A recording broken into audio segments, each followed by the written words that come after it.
Voilà, cours numéro 21, les cours tirent à leur fin, hein, il nous reste donc 4 cours en comptant celui de ce soir. Cours numéro 21, un pays où coule le miel et le lait. Je ne sais pas à quoi ça vous fait penser, vous, le miel et le lait, mais moi ça me fait penser au gâteau. Et je crois que ce passage de la Bible, il est riche d'enseignements et nous devons vraiment comprendre ce que ce passage de la Bible nous dit. Et moi, pendant des années, j'ai rien compris à ça. Je me disais, bon ben voilà, on appelle ça le croissant fertile autour du Jourdain, et je n'avais pas vraiment de compréhension de ce que pouvait être un pays où coulait le miel et le lait, jusqu'à ce que Dieu me donne une vision en 1993. Donc Océane était tout bébé, et on était dans un culte où le Saint-Esprit était descendu, il y avait une sorte de remue-ménage dans l'église pendant le temps de louange. Et moi j'étais sur l'estrade en train de participer à la louange. C'était Claude et Julia qui animaient la louange. Il y avait Vincent Hoffman à la basse. Il y avait Annie Fondacci qui faisait des bons sur le truc. C'était une période où c'était un petit peu l'euphorie.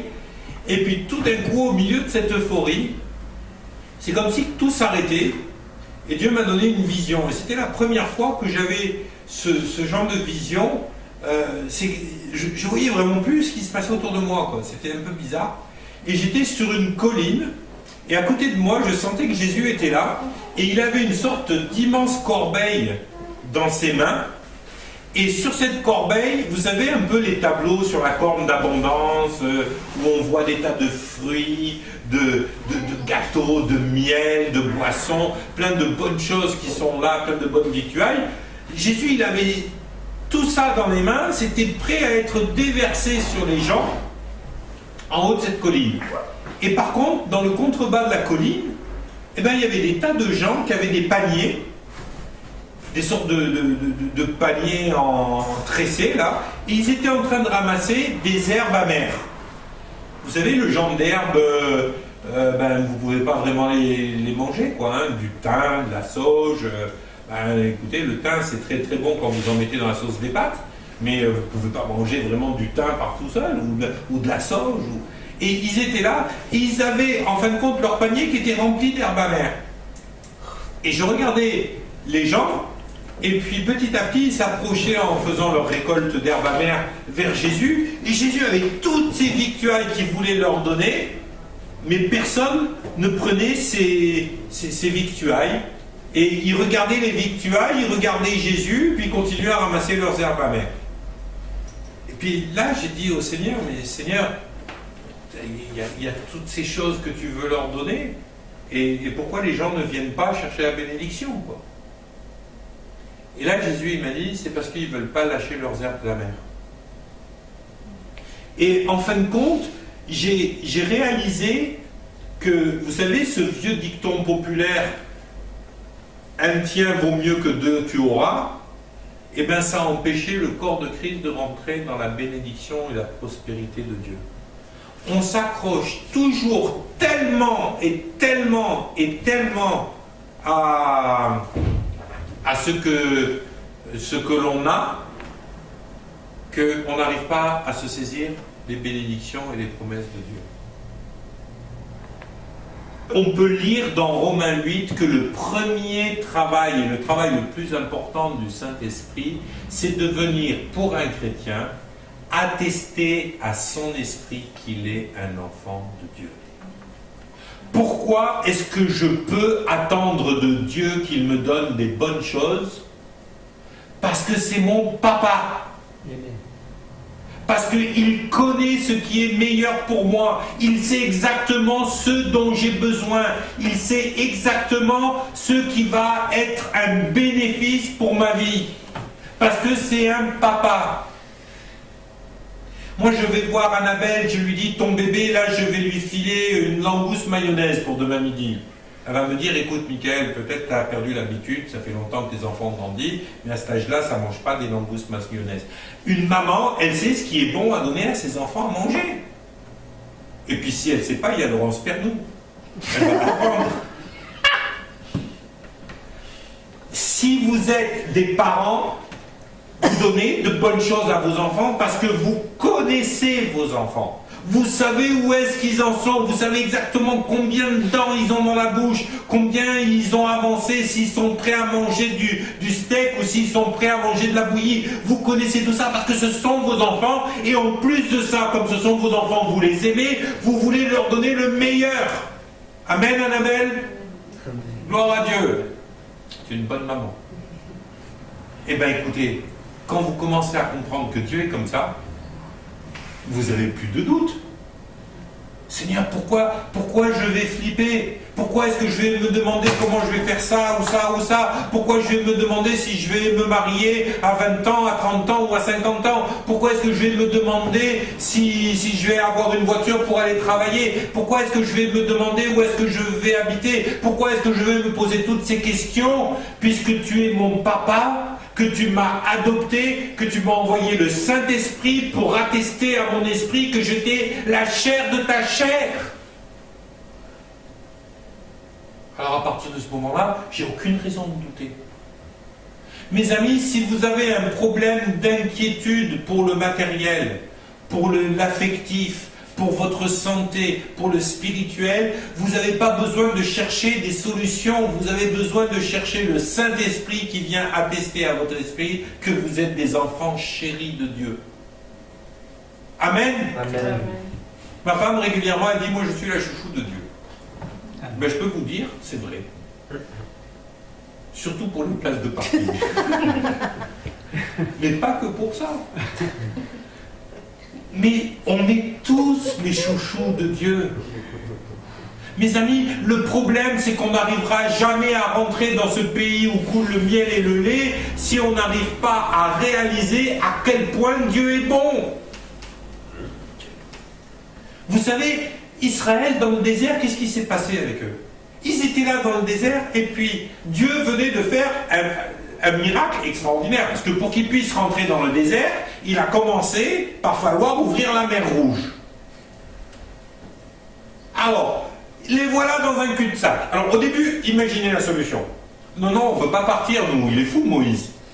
En plus, là, depuis qu'ils discutent avec Pharaon, ils ont augmenté la charge de travail. Alors là, franchement, hein, et pas de RTT chez les Juifs en Égypte. Pas de RTT. Toi, tu n'aurais même pas pu venir si tu avais été Juif en Égypte. Pas de RTT, rien et tout. Et là, Moïse fait miracle, signe sur prodige. Pharaon finit par laisser partir les Israélites. Et en cadeau de départ, voilà que tous les Égyptiens leur donnent de l'or, de l'argent, ils partent avec tout leur bétail, ils partent avec tous les Égyptiens, ils leur disent tenez, prenez et partez. Ah, on dirait vraiment une histoire pied noir. Vas-y mon fils, prends et va-t'en, je veux plus te voir. Et les voilà partis. Et puis Pharaon il s'est dit, attends, mais qui c'est qui va faire les briques?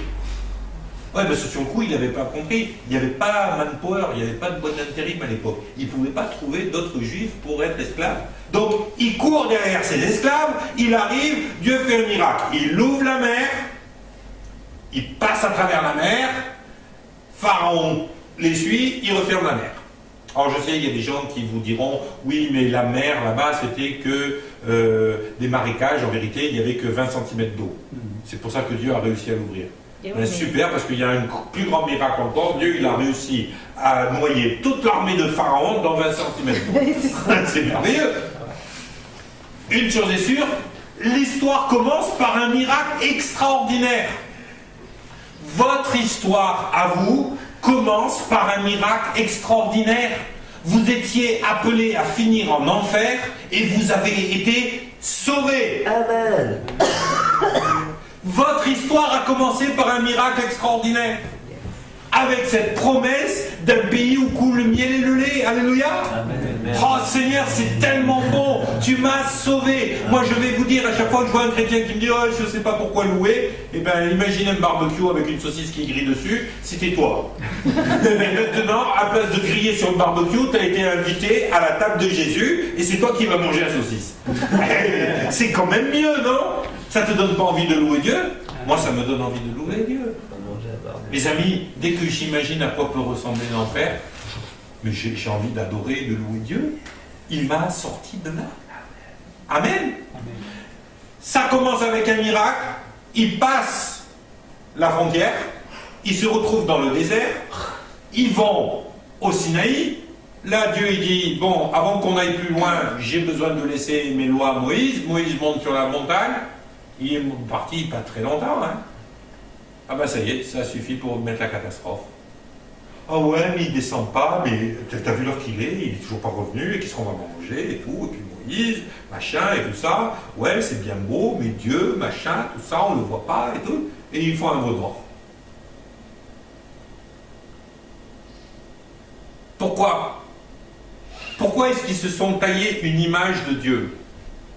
Vous savez, quand ils ont adoré le veau d'or, ils n'ont pas adoré le Dieu des Égyptiens. Hein. Ils ont adoré le Dieu qui les avait fait sortir d'Égypte.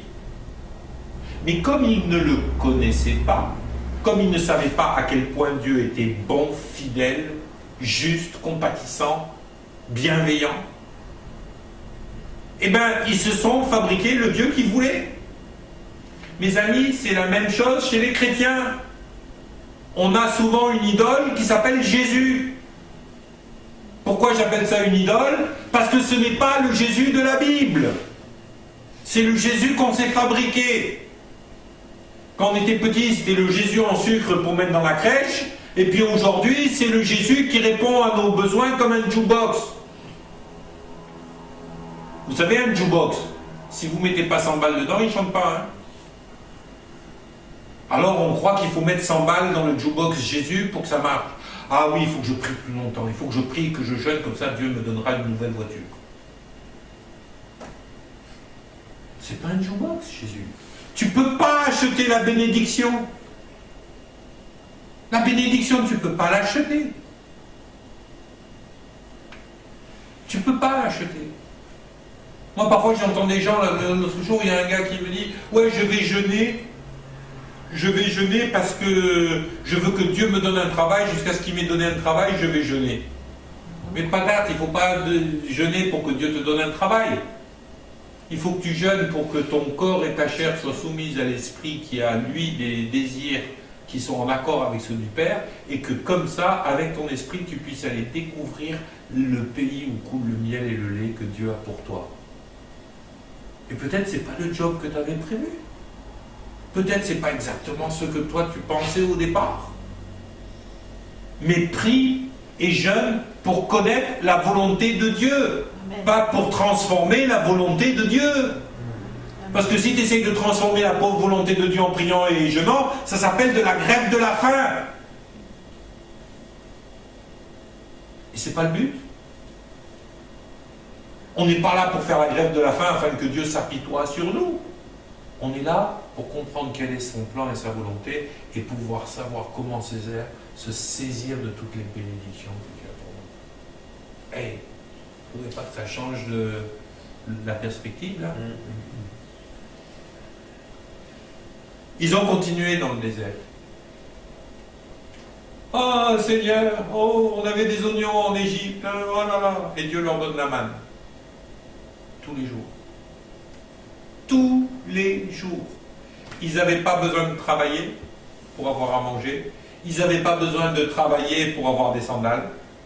Leurs sandales, elles ne s'usaient pas.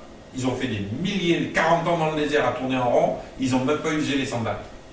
Je suis sûr que Nike, il aimerait bien avoir la recette pour ça. Ils n'ont pas usé leurs vêtements.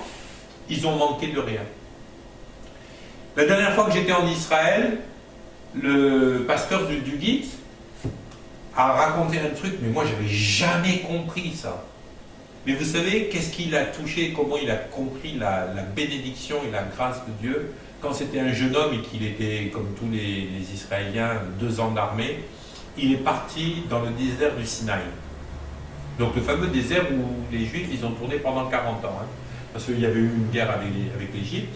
Et il était là-bas, il patrouillait pendant son service militaire dans le désert du Sinaï.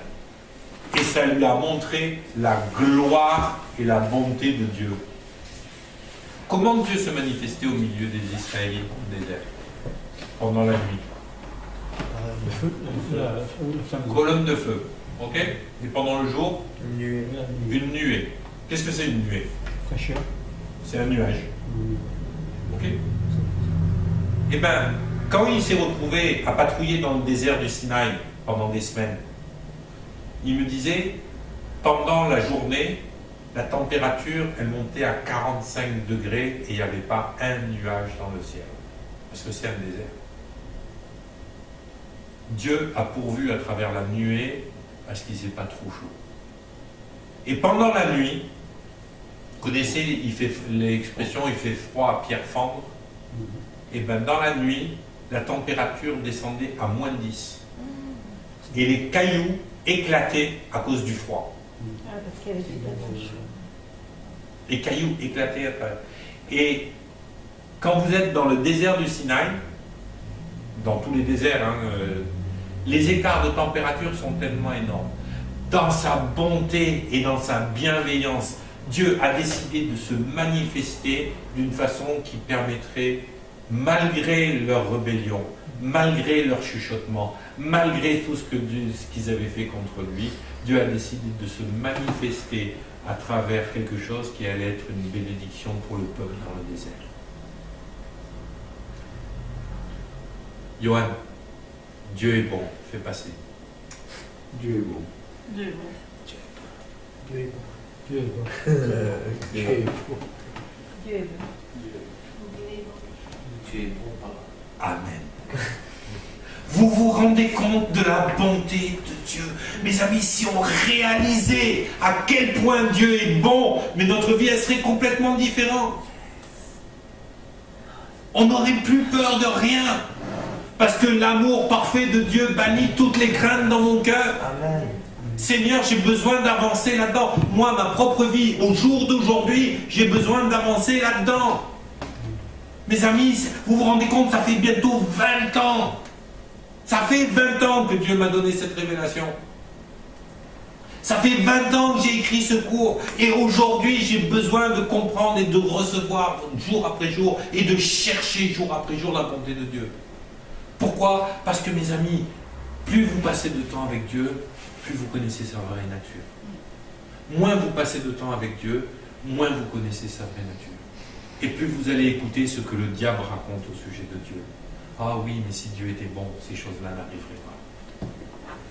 Mes amis, c'est le mensonge du diable. N'acceptez pas que le diable mente à vos vies de cette façon-là. Amen. Amen. Dans quoi Dieu veut nous bénir? Vous savez, parfois on est tellement spirituel, non mais Dieu veut me bénir spirituellement. Ah ouais? Mais écoutez ce que dit la parole de Dieu. Là encore, c'est l'Ancien Testament. Donc, l'Ancien Testament, ce sont de vagues apparitions des choses à venir. Un pâle reflet de ce que Dieu va faire dans le Nouveau. Bien, regardez ce qu'il faisait dans l'Ancien Testament. La Bible nous dit, dans le livre de Genèse, chapitre 39 à 3, 39, verset 3, il est parlé d'Abraham, et il est dit, son maître vit que l'Éternel était avec Abraham, avec lui, et que l'Éternel faisait prospérer entre les mains d'Abraham tous ceux qui l'entreprenaient. Amen. Amen. Vous croyez qu'Abraham, il a été béni que spirituellement? Non, à un moment donné, il est devenu tellement riche que le pays devant ne suffisait plus à ses richesses. Waouh! Vous imaginez, vous devenez tellement riche que la France, ça ne suffit plus comme pays juste pour votre richesse. Voilà ce que Dieu avait fait pour Abraham. Est-ce que Dieu l'avait fait que pour Abraham? Non, il l'avait fait pour plein de gens. Et Dieu veut absolument que nous prenions conscience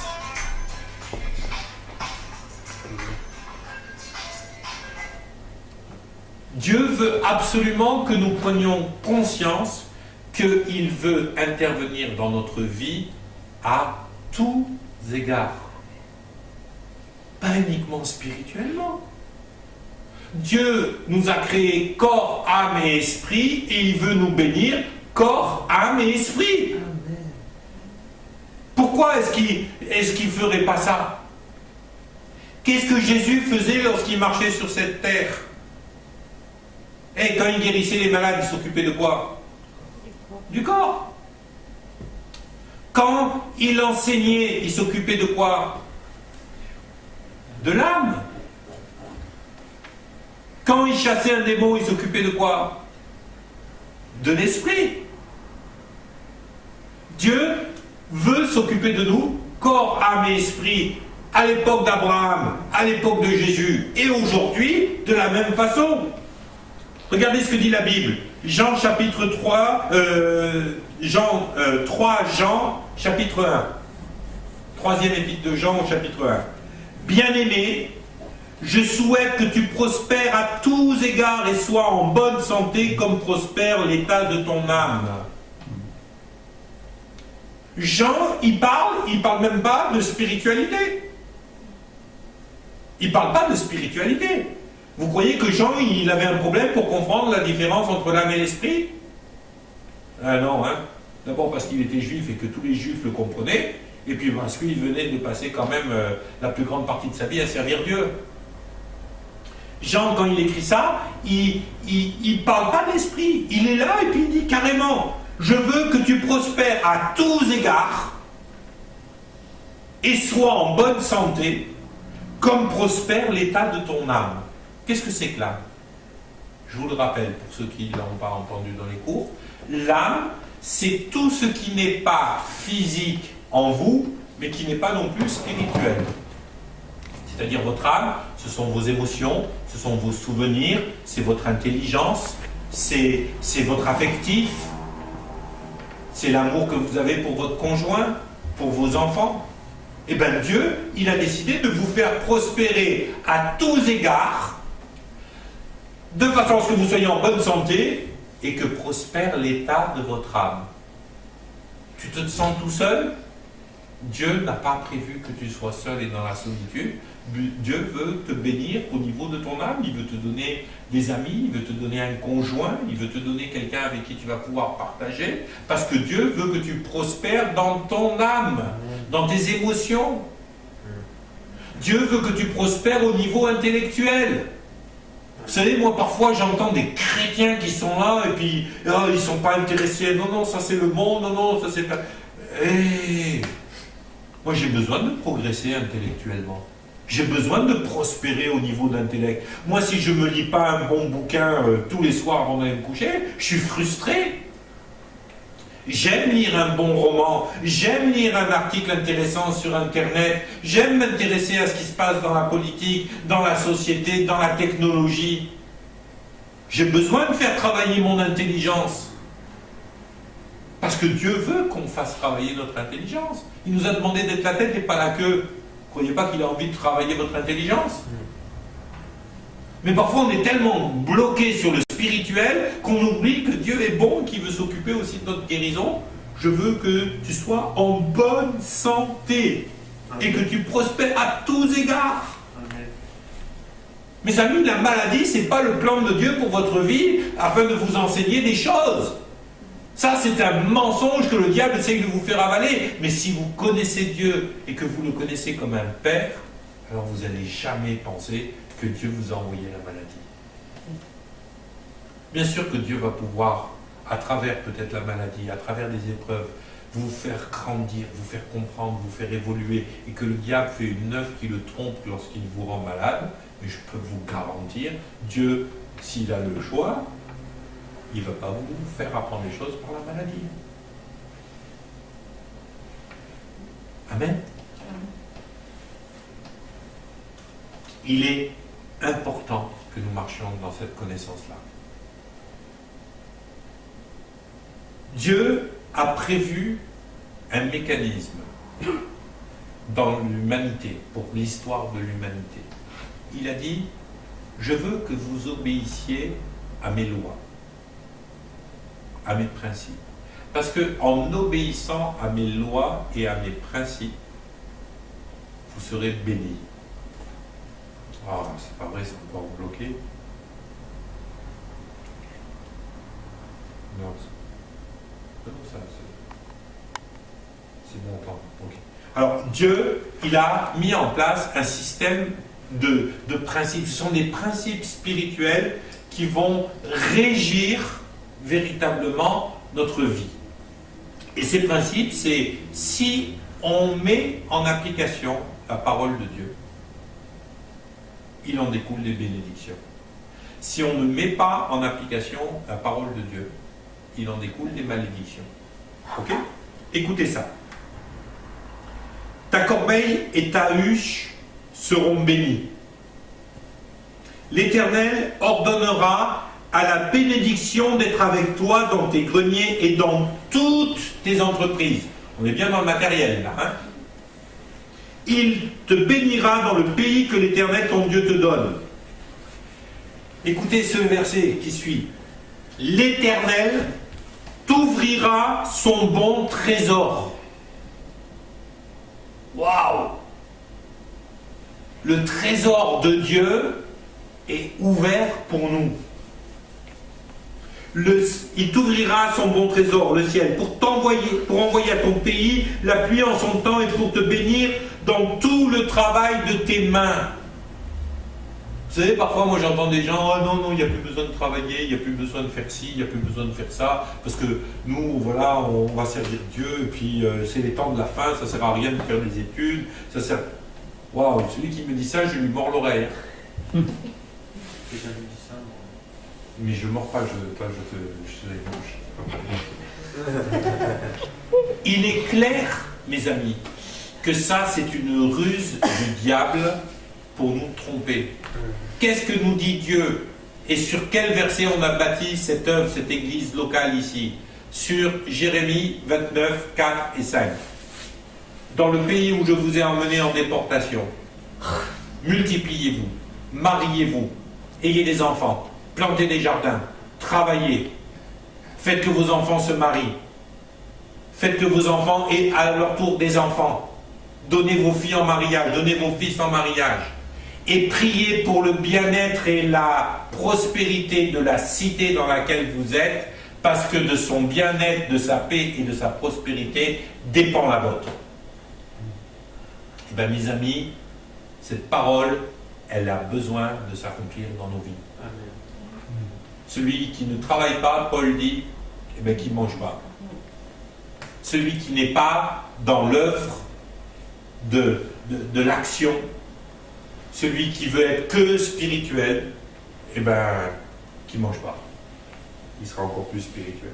Vous voyez, on voit que Dieu a prévu des choses. Et il va plus loin encore dans ces versets. Qu'est-ce qu'il nous dit? Tu prêteras à beaucoup de nations et tu n'emprunteras pas.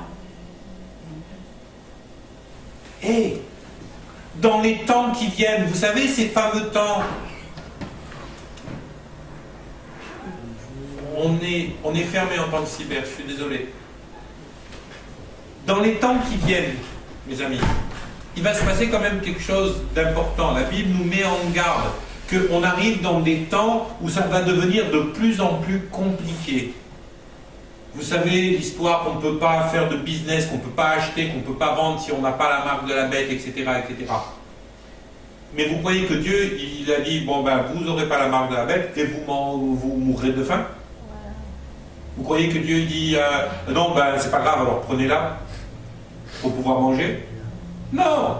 Dieu, il a une autre solution, vous êtes d'accord avec moi? Cette autre solution, ça va être quoi? Ben, ça va être que chacun d'entre nous, on est tellement compris que Dieu est un Père plein d'amour, qu'on rentre chacun d'entre nous dans le pays où coule le miel et le lait, et à ce moment-là, on va être en mesure de prêter à ceux qui auront besoin et de ne pas aller mendier avec la marque pour pouvoir acheter.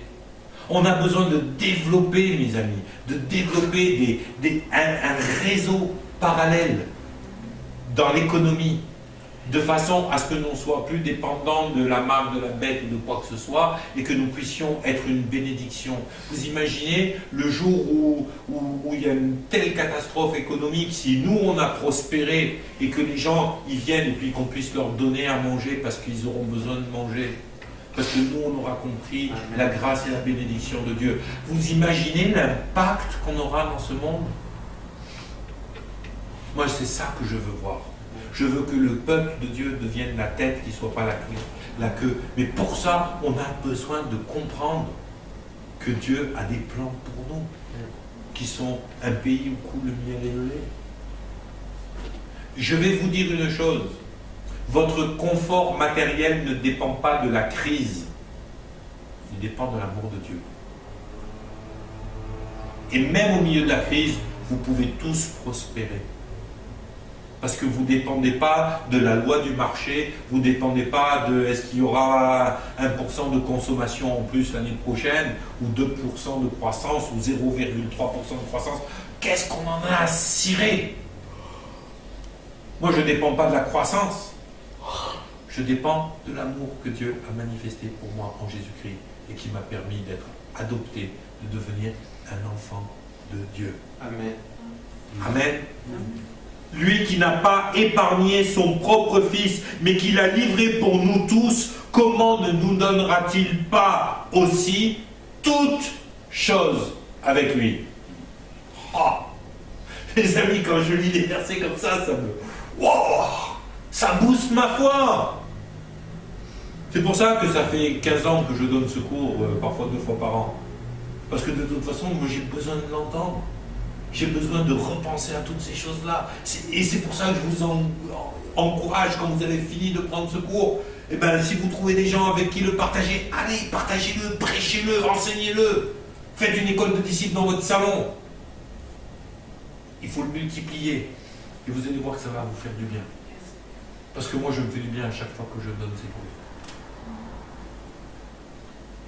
Dans Galates, chapitre 3, verset 14, Paul nous dit « Christ nous a rachetés de la malédiction de la loi. Étant devenu malédiction pour nous, car il est écrit « Maudit est quiconque est pendu au bois, afin que la bénédiction d'Abraham eût pour les païens son accomplissement en Jésus-Christ, et que nous recevions par la foi l'Esprit qui nous avait été promis. » Et là, on va encore couper court à une bêtise de traduction, si vous voulez bien. On lit que nous recevions par la foi. Mais le terme que l'on a traduit par recevoir, c'est en grec lambano. Et lambano, vous savez comment ça se traduit initialement? Que nous arrachions comme une proie, que nous prenions ce qui nous est dû, que nous poursuivions jusqu'à ce que nous ayons obtenu. Autrement dit, Dieu il vous dit, vous avez besoin de vous battre jusqu'à ce que vous ayez reçu pleinement l'Esprit et que l'Esprit ait témoigné à votre esprit que vous êtes enfant de Dieu. Moi, la plupart du temps, je vois les gens, ils sont là, oh, j'attends que Dieu veuille bien m'envoyer l'Esprit. Et patate, va le chercher. Va le chercher. Crie à Dieu. Seigneur, je veux ton Esprit. À chaque fois que, moi je vais vous dire, jusqu'au moment où j'ai été baptisé dans l'Esprit, je criais à Dieu.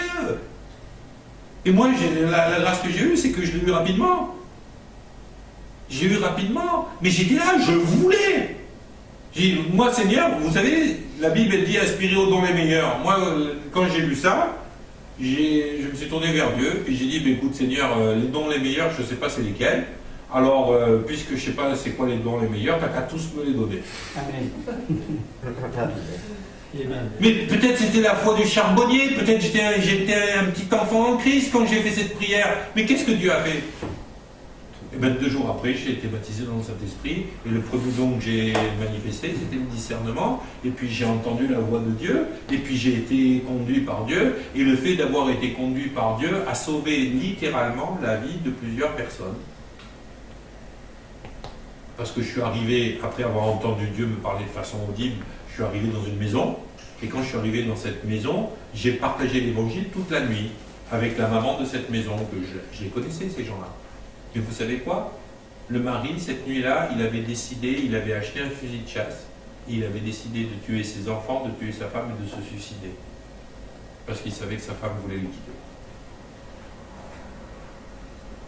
Alors vous voyez, un tout petit chrétien, tout jeune chrétien, qui prie peut-être bêtement, Seigneur, je ne sais pas c'est quoi le don le meilleur, t'as qu'à tous me les donner. Eh bien Dieu, il aime nos prières. Il aime qu'on ait cette simplicité d'enfant. Mes amis, vous devez aspirer au don. Vous vous souvenez le cours d'aspirer au don? Aspirer au don, c'est la même racine que respirer, aspirer. Eh bien je vais vous dire, vous devez désirer les dons comme si c'était quelque chose de vital, que vous allez mourir si vous ne les avez pas. C'est ça. Aspire. C'est plus que simplement respirer, c'est je ne peux pas m'en passer, Seigneur. J'ai besoin de ton esprit. Amen. Dieu nous a libérés par la croix de la malédiction. Amen. Amen. Qu'est-ce qui nous bloque la bénédiction? Ben, il y a 3 choses qui vont nous bloquer la bénédiction. La première chose, c'est Satan. Pourquoi? Parce que Satan est un menteur, un voleur, un tricheur et qu'il a décidé de vous nuire. Je suis désolé si vous aviez encore des doutes, mais Satan, il ne vous aime pas. Il ne vous fera jamais rien de bien. Son désir, c'est de détruire, de tuer, de vous déchirer, de vous mentir, de vous tromper. C'est la source du mal. N'attendez rien de bon de sa part. C'est logique que Satan, il vienne se mettre entre vous et la bénédiction. C'est logique que Satan envoie ses armées pour vous empêcher de rentrer dans la terre promise que Dieu a pour vous. Mais mes amis, regardez ce que dit le psaume 18. Je m'écris, loué soit l'Éternel, et je suis délivré de tous mes ennemis. Même Satan. Quand je m'écris, loué soit l'Éternel, je suis délivré de tous mes ennemis. Vous avez une catastrophe qui vous tombe dessus, eh bien, repensez à la saucisse sur le barbecue, et vous dites, eh bien, je peux quand même te louer Seigneur, malgré la catastrophe. Je m'écris, loué soit l'Éternel. Et là, vous allez voir vos ennemis fuir. Parce que quand vous louez l'Éternel, la Bible nous dit que Dieu siège au milieu des louanges de son peuple.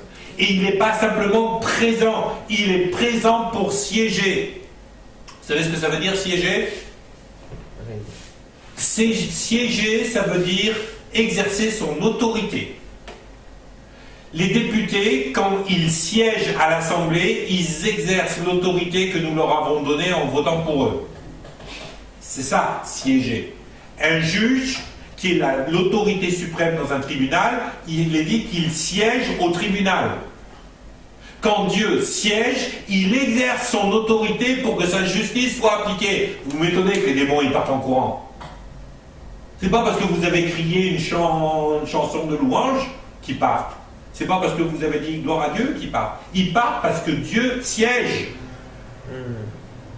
Vous, votre job, c'est pas de vous coltiner les démons. Vous, votre job, c'est d'adorer Dieu pour qu'il vienne siéger. Et quand Dieu vient siéger avec toute sa justice, je peux vous garantir que le diable y fuit.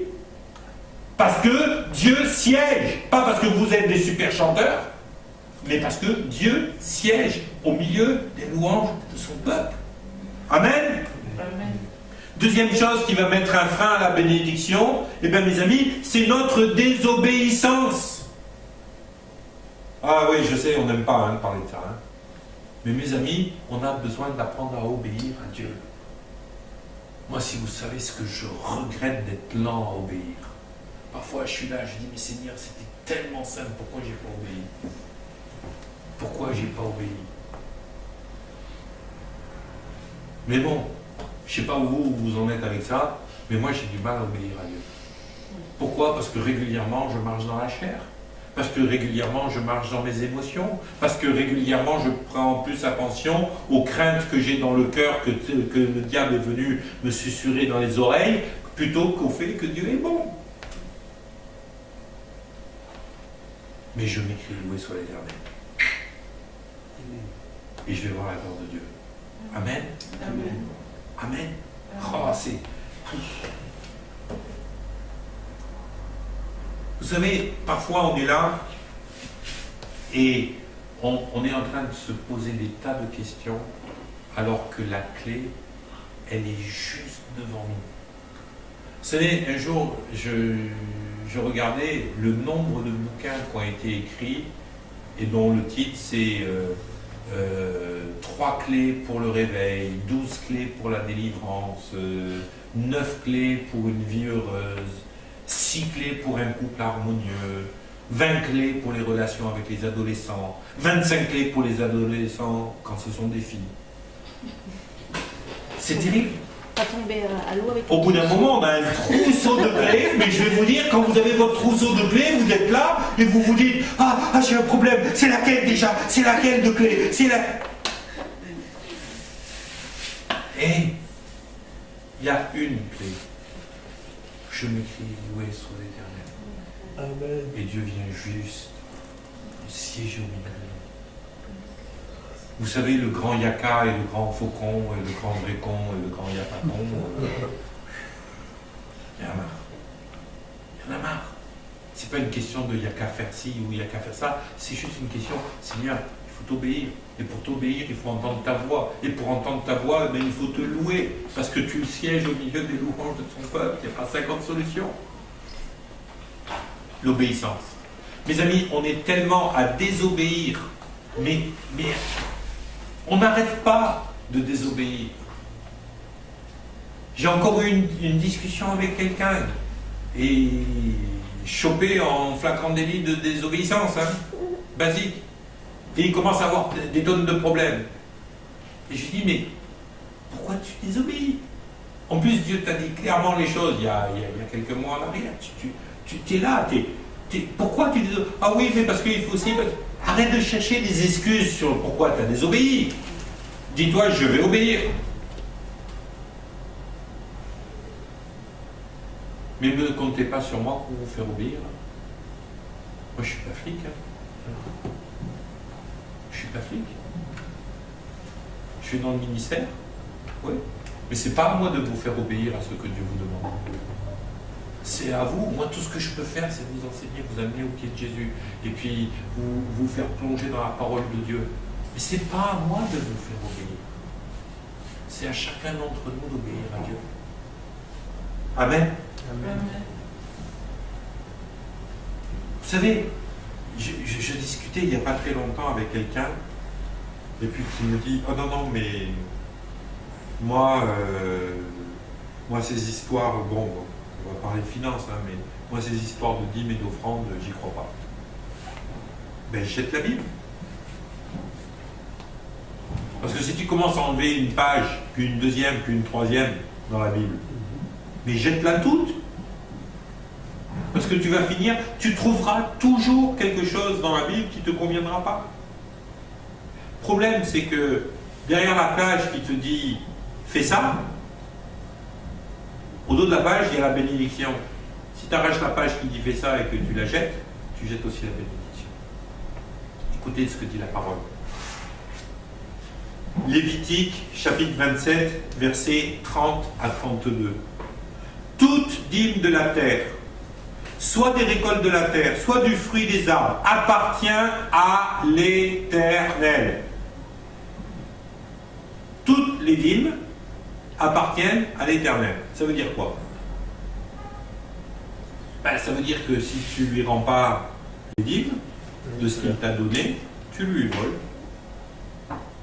Comment tu veux être béni si tu voles Dieu, quoi? C'est un peu bizarre, hein? C'est une chose consacrée. C'est-à-dire que c'est une chose mise à part pour l'Éternel. Toutes les dîmes, du gros, du menu bétail, tout ce qui passe sous la houlette sera une dîme consacrée à l'Éternel. Mes amis, vous ne donnez pas votre dîme parce que vous êtes sous la loi. Vous ne donnez pas la dîme. Pourquoi est-ce que Dieu vous a donné la loi de la dîme? Pas pour qu'aujourd'hui vous appliquiez la loi de la dîme bêtement. C'est pas ça. Vous n'êtes pas à donner votre dîme parce que la loi le dit, puisque vous êtes sous la grâce. Vous n'êtes pas à donner votre dîme parce que vous avez peur d'être maudit. Ah oui, tu te rends compte, si je ne donne pas ma dîme, oh là là, Dieu va m'envoyer la malédiction. Non, Dieu ne va pas t'envoyer la malédiction. Parce que tu n'as pas donné ta dîme.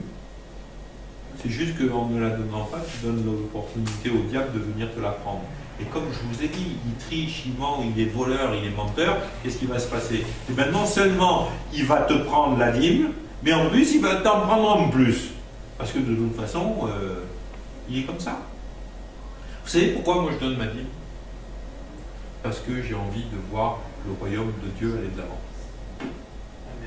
Je ne la donne même pas parce que j'ai envie d'être béni. Je ne la donne même pas parce que j'ai peur de ne pas avoir la bénédiction de Dieu si je ne donne pas la dîme. Non, je la donne parce que j'ai envie de voir le royaume de Dieu aller de l'avant. Et moi, parfois, je vais vous dire une chose. Si je vois les gens, ils me disent « Ah ouais, non, mais je ne sais pas », c'est que tu n'as pas envie de voir le royaume de Dieu de l'avant. Alors arrête de prier, arrête d'intercéder, arrête de venir louer, arrête tout. Parce que pourquoi on fait toutes ces choses-là? Pour que le royaume de Dieu aille de l'avant. Amen. Vous voyez, la désobéissance, c'est là aussi que l'on voit la malédiction arriver. Et puis, enfin, pour terminer ce cours, on a vraiment besoin d'aller plus loin avec Dieu. Apprendre à aller plus loin. On va continuer à parler de cette histoire de dîme. Quand Dieu nous parle, il nous parle de toutes les dîmes. C'est quoi toutes les dîmes? Ben, la dîme, ce n'est pas simplement une question d'argent. Moi, je me suis aperçu à une époque de ma vie que Dieu m'avait béni avec une famille. Je suis marié, j'ai 3 enfants, j'étais béni. Puis à l'époque, il y avait un frère qui venait depuis Aix-en-Provence jusqu'à Toulon. C'était avant que j'aille à Madagascar.